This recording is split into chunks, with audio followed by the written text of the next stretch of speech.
At exactly 2:15 p.m. on a Wednesday afternoon, Alexandria Ocasio-Cortez filed a $50 million defamation lawsuit against Senator John Kennedy for questioning her climate record. She thought she was protecting her Green New Deal legacy. Instead, she had just handed Kennedy the legal authority to subpoena her family's secret oil business empire that had been hidden for over 2 decades. Tell us in the comments, have you ever wondered about the authenticity of politicians' environmental stances? Are you watching this from your phone while thinking about climate change policies and the people who promote them? We want to know where our viewers are tuning in from around the country as we dive into this incredible story of how one lawsuit exposed the biggest environmental hypocrisy scandal in modern politics. It was March 8th when Alexandria Ocasio-Cortez stepped up to the podium in the Rayburn Building's largest press room, flanked by environmental activists and renewable energy advocates. The backdrop behind her displayed her greatest political achievements: architect of the Green New Deal, champion of environmental justice, and the progressive movement's brightest star on climate policy. She had called this press conference to announce what she framed as a necessary defense of climate science against fossil fuel disinformation. Today, AOC began, her voice carrying the moral authority she had cultivated over years of environmental advocacy. I am filing a $50 million defamation lawsuit against Senator John Kennedy of Louisiana for his persistent campaign of lies about my environmental record and my family's commitment to renewable energy. The room buzzed with energy as cameras flashed and reporters leaned forward. This wasn't just another political dispute. This was the Green New Deal's most prominent advocate taking legal action to protect her climate credentials. AOC continued, her tone growing more passionate. Senator Kennedy has repeatedly claimed, without evidence, that my family has financial ties to the fossil fuel industry. These are not just attacks on me personally. They are attacks on the environmental movement and the urgent need for climate action. We will not allow fossil fuel propaganda to silence the voice of climate justice. The lawsuit, as she described it, sought $50 million in damages for what her legal team characterized as a systematic campaign to undermine her environmental credibility through false accusations about hidden oil investments. The complaint alleged that Kennedy's statements were part of a broader effort by fossil fuel interests to discredit progressive climate policy. What AOC didn't mention, and what would prove to be her fatal miscalculation, was that defamation lawsuits open the door to something called discovery, a legal process that allows defendants to subpoena documents, records,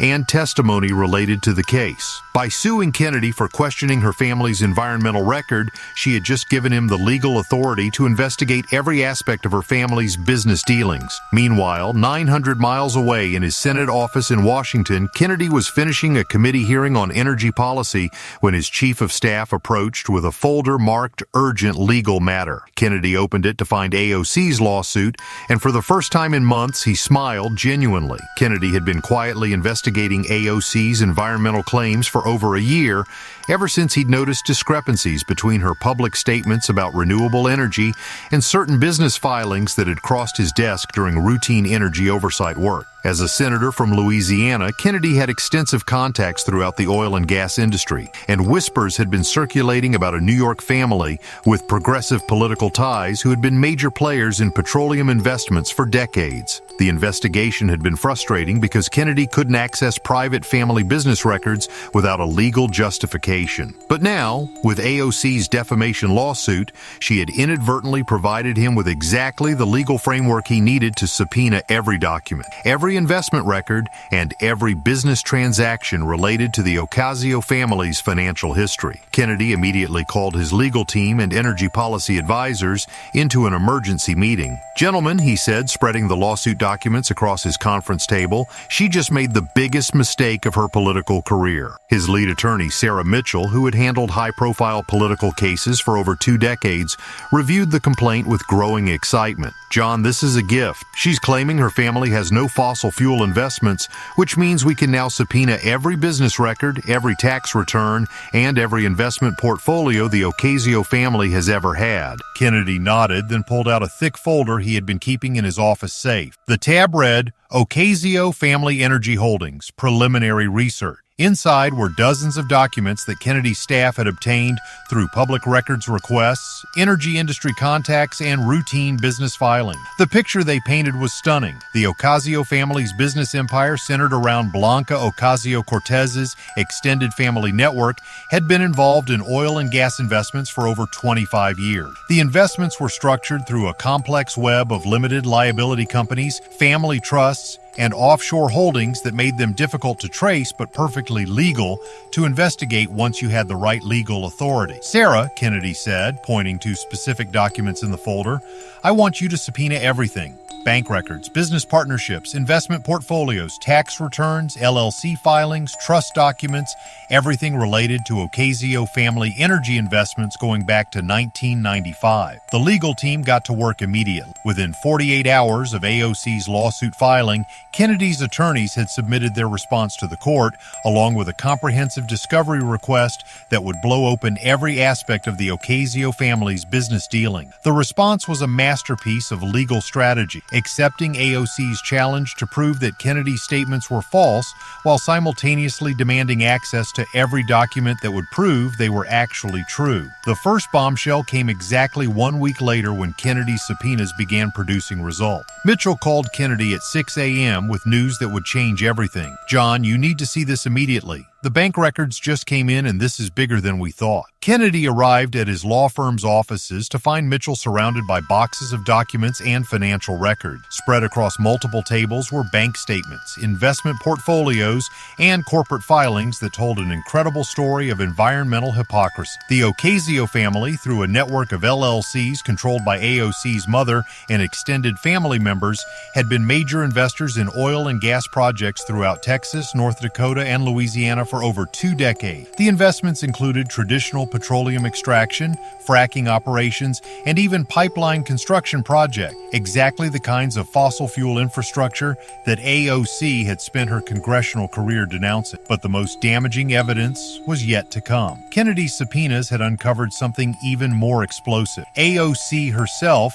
had been listed as a beneficiary on several family energy trusts, meaning she had been personally profiting from oil and gas investments while publicly advocating for policies that would shut down the fossil fuel industry. "Sarah, look at this," Kennedy said, pointing to a trust document dated just 6 months before AOC announced her candidacy for Congress. She's listed as receiving quarterly distributions from the Bronx Energy Holdings Trust. This trust owns shares in 12 different oil and gas operations. The evidence was overwhelming. Financial records showed that the Ocasio family had earned over $2.3 million from fossil fuel investments during the same period that AOC had been building her career as a climate advocate. The investments continued even after she took office, with quarterly dividend payments being deposited into family accounts throughout her first term in Congress. Kennedy knew he had enough evidence to destroy AOC's environmental credibility permanently, but he also knew that timing and presentation would be crucial. He couldn't just dump the information and walk away.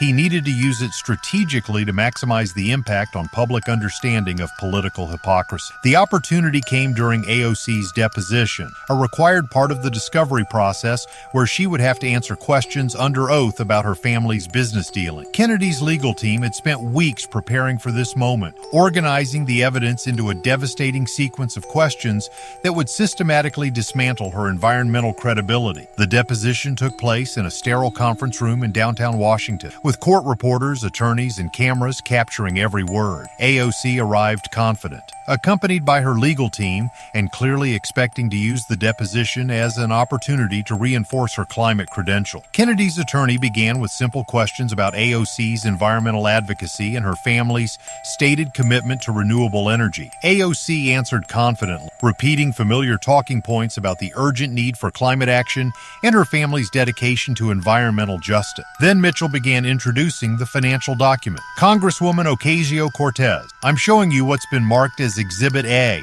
A bank statement from Bronx Energy Holdings dated March 2019. Do you recognize this document? AOC's expression began to change as she examined the bank statement. The document clearly showed her mother's name as the account holder, with regular deposits from various oil and gas companies totaling tens of thousands of dollars. I'm not familiar with my mother's personal business accounts, AOC replied, but her voice had lost its earlier confidence. Mitchell continued, this bank statement shows deposits from Permian Basin Energy Partners, North Dakota Fracking Solutions, and Louisiana Gulf Oil Extraction. Are you saying you were unaware that your family was receiving income from these fossil fuel companies? The questioning continued for hours, with Mitchell systematically presenting document after document showing the scope of the Ocasio family's oil and gas investment, trust agreements listing AOC as a beneficiary, LLC filings showing family ownership of energy assets, and bank records proving that she had personally received money from fossil fuel operations. The most damaging moment came when Mitchell presented AOC with her own signature on a trust modification document that had been filed just 3 months after she introduced the Green New Deal legislation. Congresswoman, this document shows your signature approving changes to the Bronx Energy Holdings Trust that increased your personal stake in fossil fuel investment. You signed this document in June 2019, 3 months after introducing legislation that would eliminate the very industry you were investing in. Can you explain this contradiction? AOC's attorney objected, but the damage was done. The document was authentic, the signature was hers, and the date was undeniable. She had been actively managing fossil fuel investments while publicly campaigning to eliminate fossil fuel. When the deposition ended, Kennedy knew the case was over. AOC's environmental credibility was destroyed, and she would have no choice but to withdraw her lawsuit and try to minimize the political damage. But Kennedy wasn't content with a simple legal victory. He recognized that this case represented something much larger, an opportunity to expose the systematic hypocrisy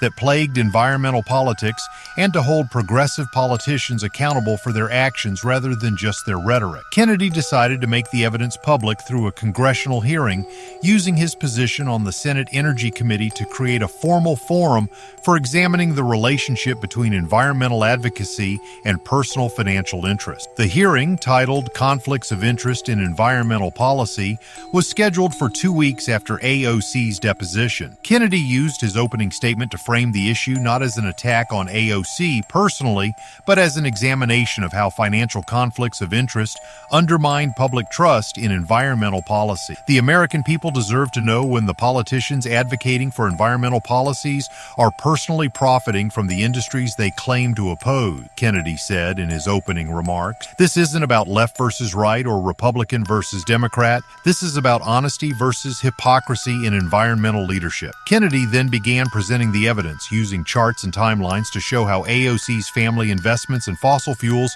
had grown even as her environmental advocacy became more prominent. The presentation was devastating, showing a clear pattern of saying one thing in public while doing exactly the opposite in private. The most powerful moment came when Kennedy presented audio recordings of AOC's speeches advocating for the immediate shutdown of oil and gas operations, played alongside bank records showing her family receiving quarterly dividend checks from those same operations. While Congresswoman Ocasio-Cortez was calling for criminal prosecution of oil company executives, Kennedy said, her family was receiving dividend payments from oil company investments. While she was advocating for stranded asset policies that would eliminate fossil fuel investments, she was personally benefiting from exactly those investments. The hearing drew massive media attention, with cable news networks providing live coverage and social media exploding with reaction. Environmental groups that had previously supported AOC were forced to distance themselves from her, while her political opponents used the evidence to attack the broader environmental movement. AOC attempted damage control through a series of statements claiming she was unaware of her family's investments